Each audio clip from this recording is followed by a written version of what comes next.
Roger Altman is here. He's the founder and senior chairman of Evercore. It's great to have you here this morning. Thanks for having me. So many, just top-level thoughts here. The seriousness of the blockade. Our last strategist was talking about, are we going to have men on ships trying to, stop the oil from going to China? I don't know. You've obviously seen a number of different conflicts. Well, I have quite like this. four thoughts on Iran. Yeah.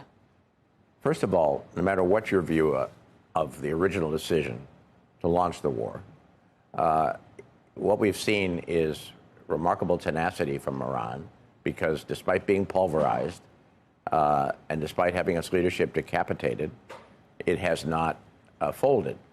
And therefore, the U.S. has not achieved the most important strategic goals that President Trump talked about.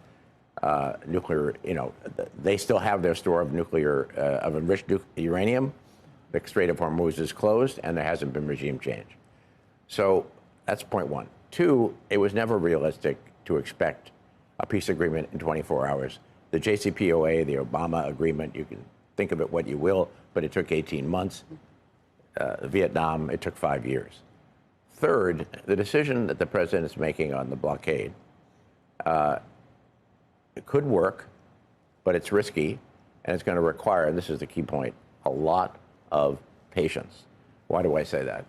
Because the idea that the blockade is coming into effect this morning and Iran is going to fold promptly because it's being deprived of its oil revenue and its allies are being deprived of their oil supplies, I just don't think is correct. That's not because of the tenacity they've shown so far and the approach they took to the peace talks and so forth.